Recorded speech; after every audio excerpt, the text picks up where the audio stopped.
Good afternoon. Today I'm going to be reviewing the Pagani Design PD-1812. This watch is available from Pagani Design AE certified store on AliExpress for €127. So firstly, let's look at the box that the watch comes in, and then I'll talk you through the specifications of the piece. So the watch comes in this cardboard watch box. One removes the lid, and inside there's a foam protective panel you remove, and the watch sits in the base inside a foam cutout panel on this piece of foam. So, although basic, it does suffice in protecting the watch in shipping from any damage. However, I'm going to be critical of it because other low-tier Chinese brands such as Steel Dive are using black plastic pelican style cases on less expensive pieces. So, for example, the Steel Dive SD1953 comes in a black plastic pelican style case, and that is €80. That is €47 less expensive than this piece, the PD-1812. The reason why Pagani Design use these basic cardboard watch boxes is in order to cut production costs and therefore maximise profit margin per piece. But there's no excuse for it, because if Steel Dive can do it at €80 with the SD1953 in a black plastic pelican style case, Pagani Design can also do it with the PD-1812 we're going to be looking at €127. So, with regards to the items that come with the piece, this is the owner's instruction manual, clear concise diagrams. The instructions are in English, and it details the operation of the movement used, which is the Seiko NH35A automatic. It also details the terms and conditions of the 12-month international guarantee. This is the plastic guarantee card that comes to the watch, and on the reverse there's space to fill in the date of purchase, reference number and the dealer's stamp, but as usual it's blank, it's not filled in. I would like to see Pagani Design AE certified store on AliExpress actually use the guarantee card and fill it in on the reverse. One also gets this Pagani Design branded microfiber polishing cloth. I always think it's a nice touch to get a branded microfiber polishing cloth irrespective of the price point of a piece. And you also get this 1.2mm jeweler's screwdriver made from steel, which is nickel plated, hardened tool steel tip, and at the end it has a rotating hex head. This does suffice in removing the 1.2mm screw pins from the Jubilee style bracelet on the piece. And lastly, one also gets this Pagani Design top waterproof tag. As you can see, we have the Pagani Design shield emblem embossed and the Pagani Design text logo embossed. So, with regards to the specifications of the piece, the Pagani Design PD-1812 is clearly an homage to the Tudor Black Bay. So, we have a 41mm case diameter, we have a 50mm lug-to-lug measurement, a thickness of 14.8mm, and a lug width of 22mm. The Jubilee style bracelet tapers from 22mm at the lugs down to 18mm at the 2-button push clasp. The 2-button push clasp is signed with an engraved Pagani Design text logo to a good standard, beautiful lustre to the brushed satin finishing to the body, and that complements the brushed satin finishing to the flanks, which is longitudinal. However, I'm going to be critical because it only has 3 micro adjustment holes in the flanks. This is the minimum. I would like to see Pagani Design update this to 5 or 6 micro adjustment holes, because that would further enhance the fit. The problem with this Jubilee style bracelet is there are no half links in the bracelet, and therefore adding or subtracting one full Jubilee style link sometimes doesn't give the correct fit. The bracelet can be too tight or too loose for collectors. So by having 5 or 6 micro adjustment holes versus 2 or 3, it means that you can get the fit. So they could refine this simply by drilling 2 additional holes in the flanks. We have a boxed top hat double dome sapphire crystal. Now the negative is there is no AR coating on the underside, and when I tilt the piece at an oblique angle you can see this really is a highly reflective and shiny piece like a mirror. This really would benefit from clear AR coating on the underside, because as you can see the legibility is poor as a result. It's very shiny and reflective like a mirror, and that reduces the legibility. It's hard to read the gilt snowflake hands and the gilt applied indices, which are all mirror polish finish. So poor quality sapphire crystal, as you can see, due to the lack of AR coating. With regards to the dial, it's matte black, which is good because it's not as reflective as a sunburst black dial, or alternatively enamel black dial, which would have a glossy finish with lacquer. So the matte dial is good, it doesn't reflect the light. And the dial layout is the classic Tudor Black Bay layout, which this is an homage to. Snowflake hands are gilt, and the tone of the gilt is the same on the applied indices and also the snowflake handset. The hands are correctly proportioned. Often low-tier Chinese brands have a tendency to undersize and underproportion the hands, but I want to give due credit to Pagani design here because the snowflake second hand extends all the way to the minute ticks on the gilt chapter ring. The minute hand, which is a pencil hand, extends all the way to minute ticks also, and the snowflake hour hand is correctly proportioned. It extends nearly to the applied indices. So dial layout has good symmetry, legibility, and also I like that they've deleted the Pagani design text logo at 12 o'clock. They simply have a gilt applied Pagani design shield, which is very aesthetically pleasing. Also, at the 6 o'clock position, we no longer have the water resistance rating, which often is stated on Pagani design pieces. It simply says automatic. I like the minimalist, clean dial. It's not over-branded with unnecessary text or specification, which again is something that low-tier Chinese brands often do. They print 2 or 3 lines of text at 6 o'clock with unnecessary specification, which is irrelevant. But we simply have the Pagani design shield, which is applied at 12, and then automatic in gilt at 6 o'clock, so just the right amount of information. It does look aesthetically pleasing as a result. Quality of the finishing to the gilt handset is very good. The snowflake hands are nicely mirror polished and also plated into the gilt tone, and the quality of the mirror polishing to the applied indices, which are also gilt, is very good. The gilt does look very good. It does look similar to a Tudor Black Bay, which this is an homage to. With regards to the bezel, it's solid 316L grade stainless steel, coin edge finish to it, nice large mirror polished chamfer to the top edge which deletes the sharp tips of the coin edge teeth. It's low profile as per a Tudor Black Bay bezel, which this is an homage to, and we have an aluminium bezel insert which is anodised burgundy, and also the minute ticks and the Arabic numerals have a gilt tone. They could do a better job of the minute ticks and the Arabic numerals, also the triangle around the Lume pip, because they've anodised it burgundy, which does look similar to a Black Bay, but the problem is that it has a purple tone to it, and that has tinted the gilt tone of the minute ticks, the Arabic numerals and the triangle around the Lume pip. So the gilt tone on the bezel insert doesn't match the gilt tone on the snowflake hands, the chapter ring and also the applied Pagani design shield as well as the indices. So they really need to refine the anodising of the aluminium bezel insert, because they just don't look a gold tone or bronze, they look more silver. And also the purple tone of the anodised bezel doesn't look like the burgundy tone used on the Black Bay, which this is meant to be an homage to.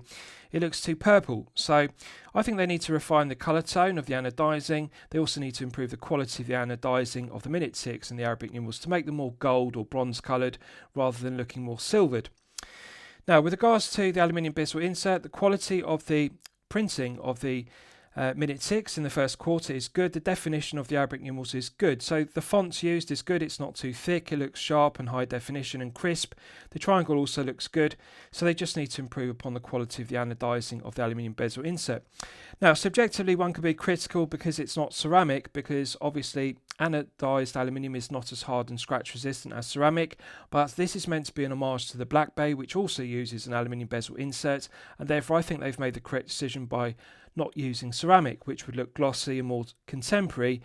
Using aluminium does give it a vintage aesthetic, and it also does look more similar to a Black Bay, which this is an homage to.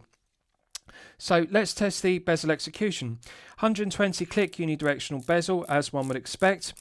Loud audible clicks, does sound good.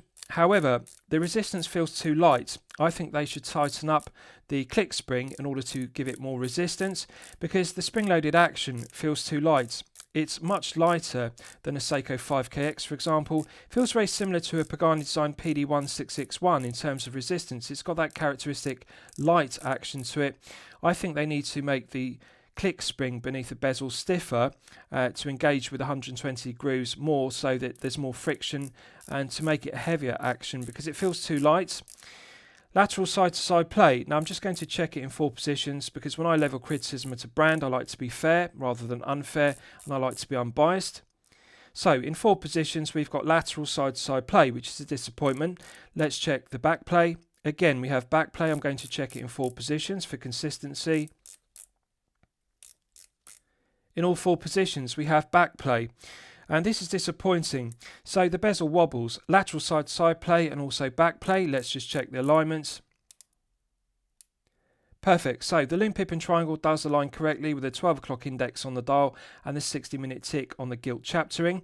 But I'm just going to check the resistance all the way through the 360 degrees. Now, it does feel even all the way through the rotation, the 360 degrees. The bezel doesn't get tighter or looser, so that's good. But it feels too light. It feels very similar to a PD-1812. They need to tighten it up. It just feels like a loose bezel. The loud audible clicks sound good and they feel good. Feels like a good solid ratcheting mechanism. You can feel the click spring engaging with 120 clicks. Does feel even, but it just feels slightly too light and there is too much lateral side play and back play. So the alignment is correct, but they've got everything else incorrect, which is a disappointment. One could be magnanimous about this with low-tier pieces costing below €100, but, for example, Steel Dive are getting it correct at €80 with the SD1953. This is €47 more expensive and the bezel execution is poor quality. So disappointing. The only thing they've got correct is the bezel alignment, everything else is poor. Let's look at the crown. Solid 316L grade stainless steel crown, coin edge finished, which matches the coin edge finishing to the bezel. As you can see, it's embossed with the Pagani design shield, which is mirror polished with a matte bead blasted background to it. So nice large chamfer to it, which deletes the sharp tips to the coin edge teeth. Proportion is good, does look similar to a black bay crown, which this is an homage to. Let's test the execution. The screw down crown provides an effective hermetic seal to 100 meters, which is okay specification, but they could upgrade it to 200 meters because this does have two rubber O-ring gaskets. One rubber O-ring gasket inside the crown and a second rubber O-ring gasket inside the crown tube, and two rubber O-ring hermetic seals should be enough for 200 meters. 100 meters is weak specification, and that's down to the exhibition case back used rather than using a solid stainless steel case back. Now, it does feel smooth, although it does feel stiff. There's a lot of friction, so again, there is room for improvement. They could refine the quality control, build quality and tolerances of the machining of the threads. There's a lot of friction between the internal thread of the stainless steel crown and the external thread of the stainless steel crown tube. Where the two threads mesh, where they rub against each other, you can feel the friction of the steel rubbing against steel. And they simply cut the threads not deep enough, and therefore it feels like there's too much friction. They need to refine it, and it is possible again. Pagani Design are capable of doing it. They have made very good silky smooth screw down crowns on the PD-1661, for example, at a similar price point, so they are capable of doing it. It's disappointing to see in 2025 this is a new release, the PD-1812. The crown is stiff, it's not smooth. Does unscrew with a minimal number of turns. So we're in the manual wind position because this is powered by the Seiko NH35A. One can feel the tension in the mainspring gradually building up to its maximum 41-hour power reserve. Feels nice and smooth. One can feel the gearing meshing very well. Feels like a nice robust movement. It does feel pleasant to manually wind. The negative of this being an NH35A versus the NH38 is there is a phantom date setting position. So the date wheel is present beneath the dial even though there's no date window on the dial. This piece does have a date complication. So pulling it out to the first click position is the quick set date. And when you rotate the crown anti-clockwise, you can feel the date wheel clicking over with a quick set complication. So the date wheel is still present beneath the dial. And it's a shame they didn't use the NH38 because that doesn't have a date wheel and that would delete the phantom date setting position. It would delete the first click on the crown. So you can feel and hear the clicks of the date clicking over, but there's no date on the dial. Pulling it out to the second click hacks the movement. If you look at the snowflake second hand, you can see it's now stopped dead. So it's possible to set the time precisely to the second with the Seiko NH35A. So we're now in the time setting position. Feels nice and smooth. Cycling through the 12 hours with a snowflake handset. Nice light resistance to the gearing. They mesh very well. Feels nice and robust and reliable. Does feel very smooth, so it does feel pleasant to set the time. Pushing it back in, it's got a nice positive click and that restarts the movement. You can see the snowflake second hand begins to sweep around the dial at the characteristic 3 Hz sweep. Now, the negative of the NH35A, subjectively, is the second hand stutters or judders around the dial rather than sweeping smoothly because it runs at 3 Hz versus 4 Hz. It runs at 21,600 vibrations per hour versus 28,800 vibrations per hour. I prefer 4 Hz sweeps to the second hand because they're smoother. But for the majority of collectors, I appreciate this isn't a problem. They don't mind the stutter or judder of the 3 Hz sweep of an NH35A power piece. But that's something to be aware of if you prefer a smooth second-hand sweep with 4 Hz. Let's test screwing the crown back down. Instant thread pickup, so there's a perfect interface between the internal thread of the stainless steel crown and the external thread of the crown tube. The threads pick up, they mesh very well, so it's very good, but it does feel stiff. It's just not silky smooth. They simply need to cut the threads deeper, and that would reduce the friction because it would improve the interference. It would reduce the friction between the internal thread of the stainless steel crown and the external thread of the stainless steel crown tube. Where the steel rubs against the steel thread, you get that increased friction because the threads are simply not cut deep enough. It's very simple to get correct. Pagani design can do it. So it does feel smooth, although not silky smooth. It does unscrew and screw back down okay. The threads pick up instantly, which is good, but it just isn't refined and smooth. Right, so let's look at the Jubilee style bracelet and the end links. So, feels stiff, doesn't articulate smoothly, it kinks. So you have to manually articulate the end link in the Jubilee style bracelet to get it into position. It doesn't articulate freely, it keeps kinking. So you have to keep pressing it with your index finger and thumb to move it.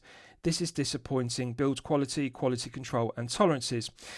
So feels stiff. Let's check the other side for continuity. Again, feels the same. It doesn't articulate freely. Feels very stiff. You have to manually push it into position with your index finger and thumb. Problem is, on wrist, you're not going to get the benefit like a female pivoted end link of the end link in the Jubilee style bracelet articulating beneath the tips of the lugs freely. So just poor quality tolerances. The other thing is there's lateral side to side play. Despite being stiff and kinking, it rattles because the holes in the end link in the bracelet are too large and the pin is undersized, and therefore there's excessive play. Lateral, side to side, up and down, longitudinal play in every single direction. So not only does it feel stiff and kink, but it also has too much play laterally and therefore it rattles. Let's check the other side for play. Again, same problem. The hole is too large, or the holes are too large in the end links, and also the pin is undersized, and therefore we get this excessive play. This is very easy to get correct. They simply drill the hole smaller, or alternatively use a larger pin to increase the friction and therefore make it an interference fit between the pin going through the end link. Fundamental, they need to get correct. So it clicks, it rattles. Now unfortunately that's not the only problem. In terms of finishing, aesthetically the Jubilee style bracelet does look good. The outer links are brushed satin finished to a beautiful luster. The centre links are mirror polished to a good finish, and that complements the flawless mirror polishing to the flanks.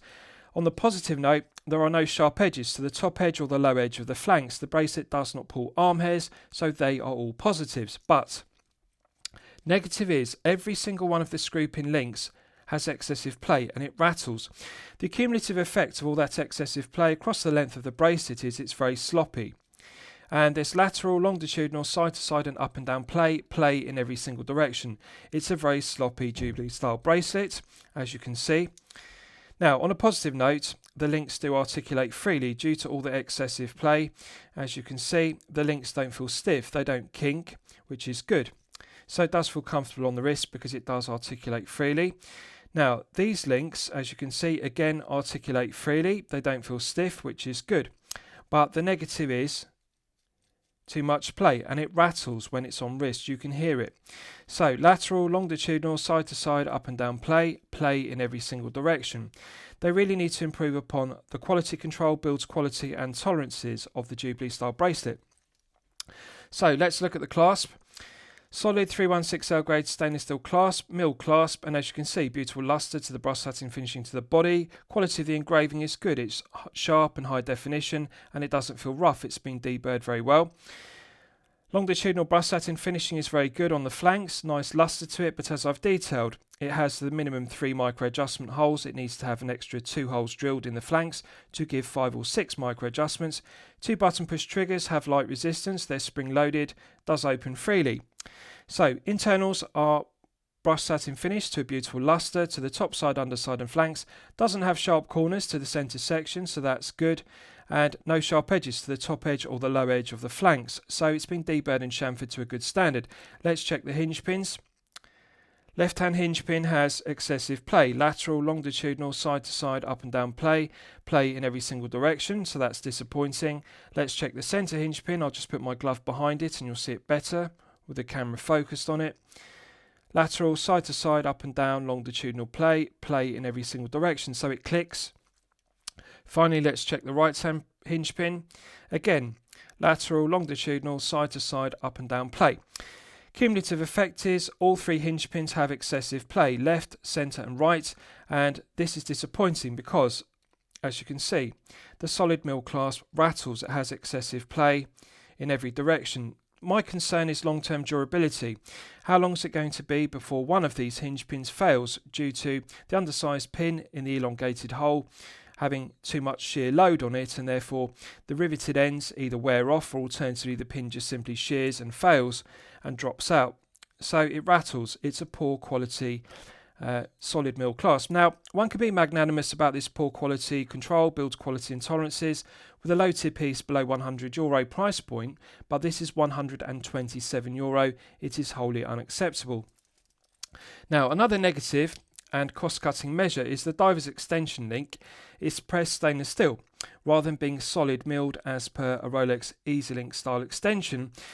Pagani design are capable of doing better. For example, on other Pagani design watches, they use solid milled 5mm EasyLink style extensions made from milled stainless steel rather than pressed stainless steel, as you can see.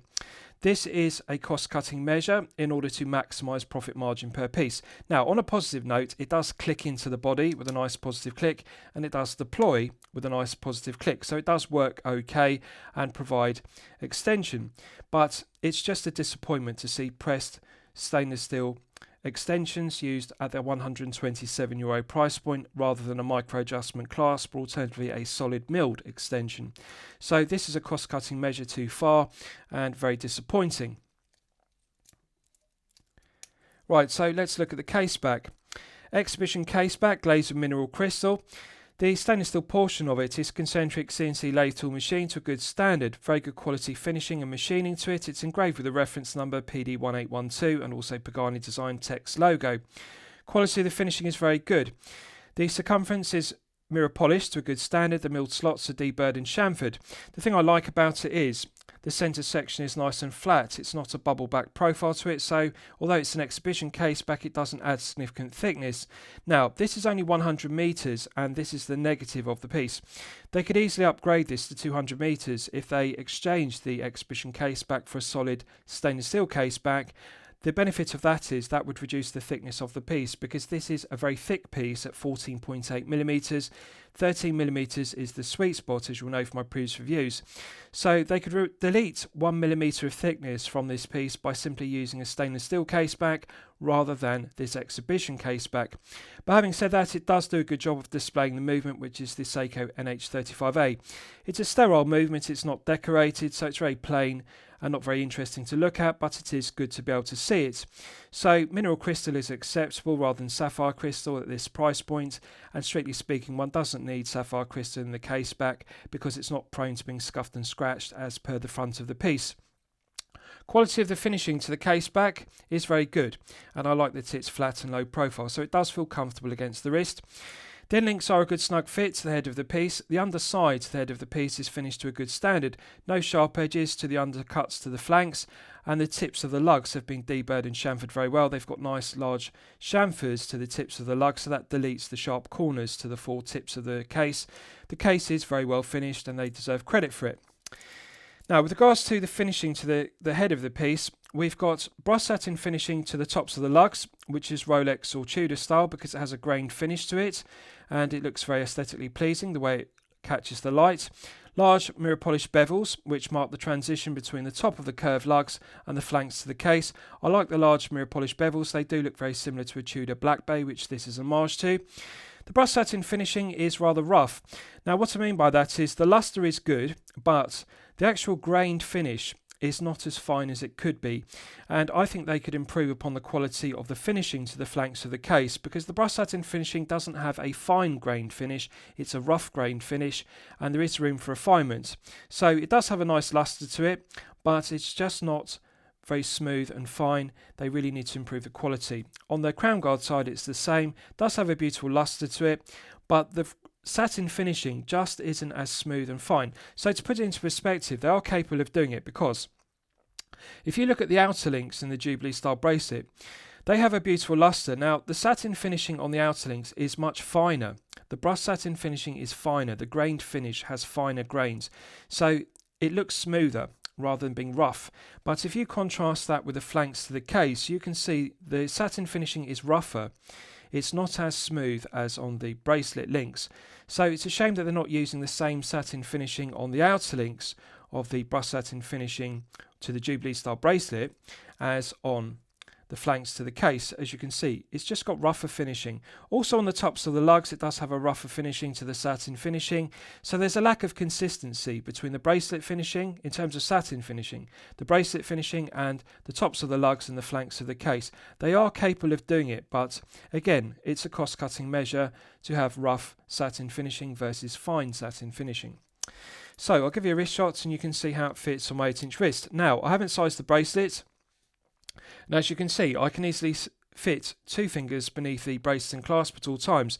This is on the maximum position 3 of the 3 micro adjustment holes. So this will easily fit up to even a 9-inch wrist. The minimum size it will support is a 6-inch wrist. There's enough removable links in the Jubilee style bracelet to size it down to a minimum 6. So this will fit from a 6 up to an even maximum 9-inch wrist. Plenty of removable links on the 6 and the 12 o'clock side, so you can still get the clasp in the centre. Now, with regards to comfort level, this does not feel like a comfortable piece. The comfort level is poor, the feel good factor is poor.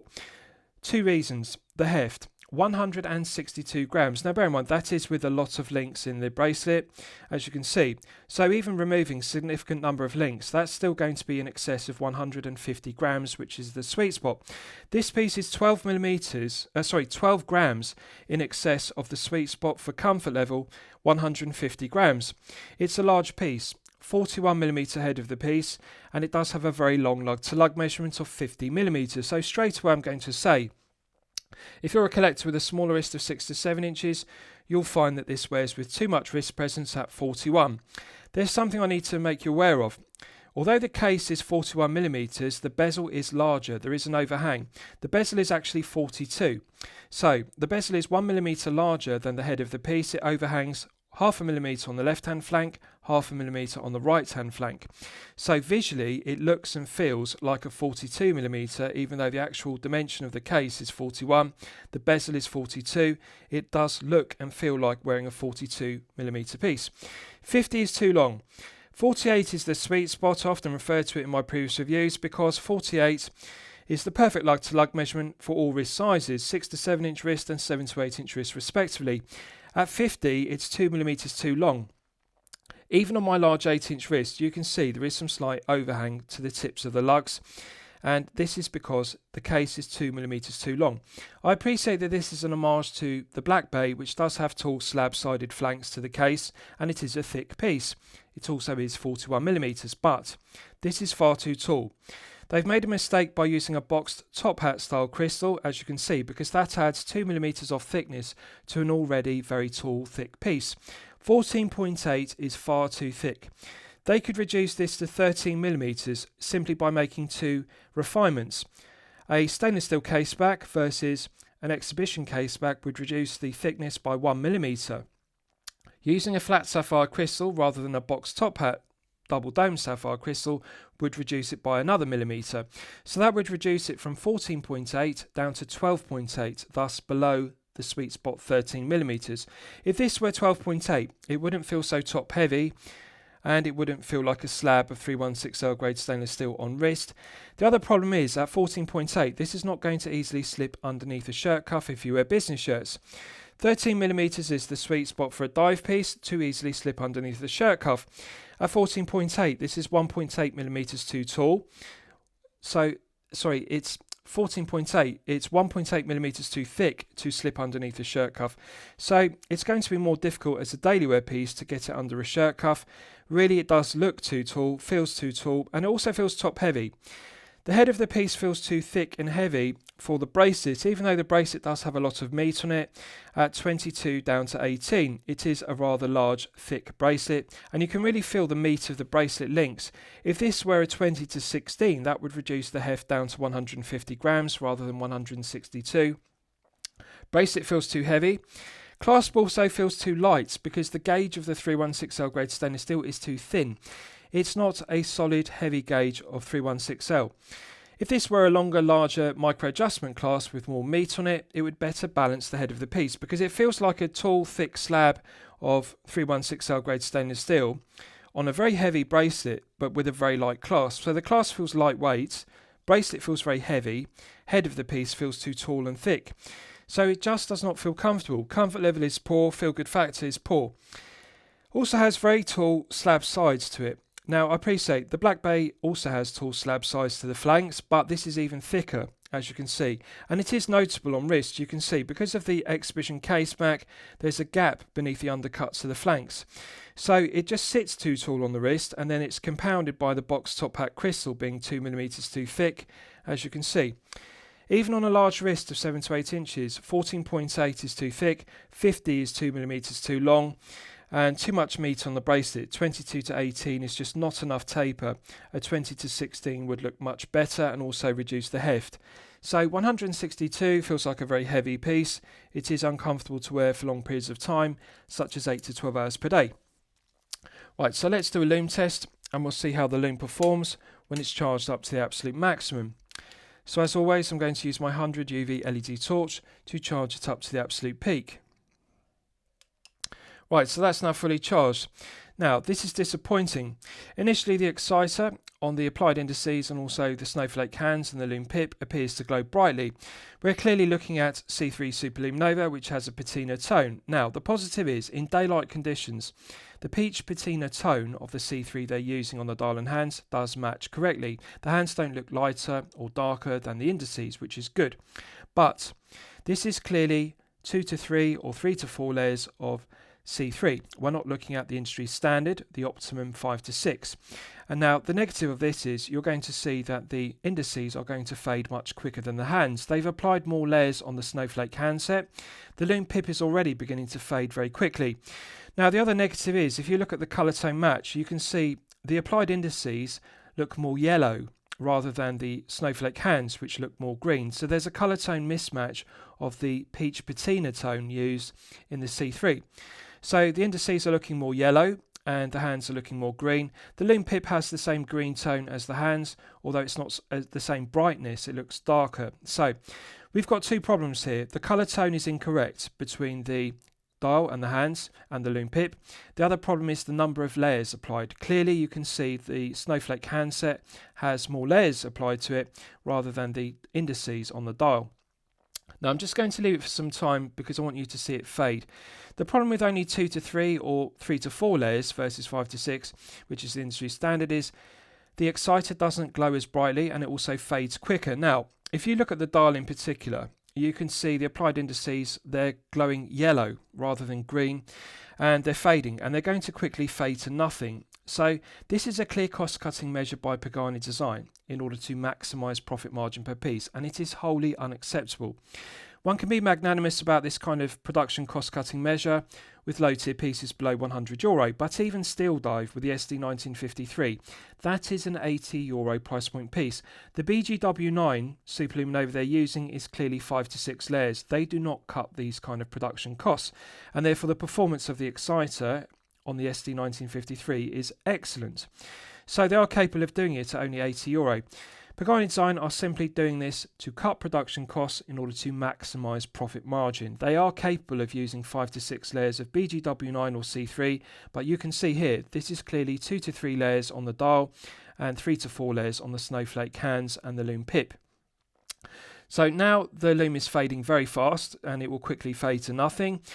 The hands are glowing okay, but the dial is glowing very poorly and the lume pip is also fading like the handset. And the colour tone match is now more apparent. You can see on the dial it looks yellow and on the hands it looks green. So on the dial it looks like they've used C3, but on the handset it looks like C3, which is green. On the dial the indices look yellow, which indicates they've mixed the C3 in with something else. So disappointing performance, poor colour tone match and poor number of layers. As you can see, they've applied more layers to the handset than the indices. This is something they need to correct. Right, so let's discuss the movement used. You'll all be familiar with the Seiko NH35A automatic. So the NH35A is made by Seiko in two plants in Japan and Malaysia respectively. Pagani Design are using the Malaysian versions, but there is no difference in terms of materials, build quality, quality control. The Malaysian NH35A is exactly the same quality as the Japanese-made NH35A. It has 24 joules, it runs at 21,600 vibrations per hour and a frequency of 3 Hz.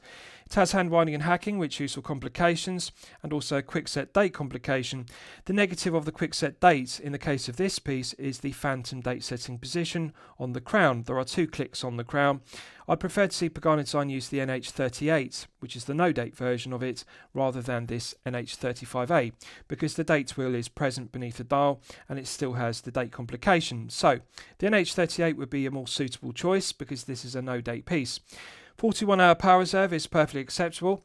The stated accuracy is -20 to +40 seconds per day, so a rather wide accuracy range. However, I'm pleased to report that Pagani Design are doing a good job of regulating the NH35As they're using. This one is running consistently at +8 seconds per day. +8 is well within the stated -20 to +40 per day, and it is good enough for an NH35A. So no negatives to it. Hand winding and hacking works well. 41 hours is good. Quick set date complication works well, but of course we don't need that on this piece because there is no date window, but we do have a phantom date setting position.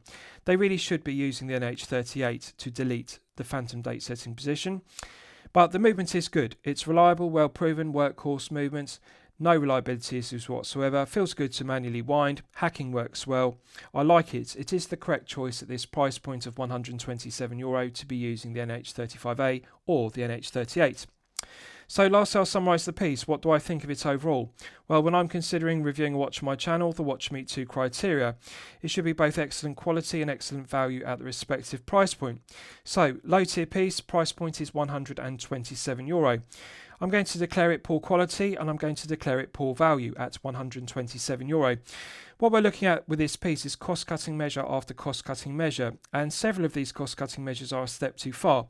The lack of AR coating is wholly unacceptable at €127. Poor bezel execution, stiff crown, and the other negative is the sloppy bracelet and also the stiff end links. The other cost-cutting measure, which again is a step too far, pressed stainless steel extension rather than solid milled extension. So it's just cost-cutting measure after cost-cutting measure.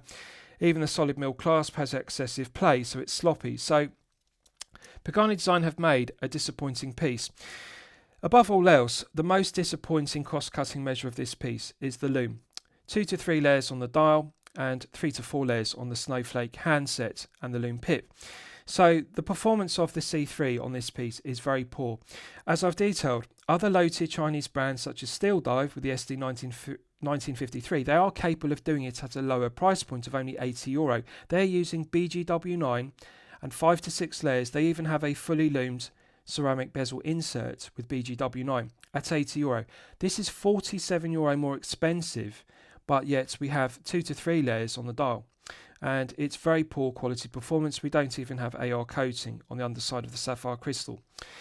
Too many cost-cutting measures, poor quality, poor value. For that reason, I can't recommend it to you for your consideration. I hope you've enjoyed my review of the Pagani Design PD-1812. Please feel free to post your own comments below the video. Thank you for watching.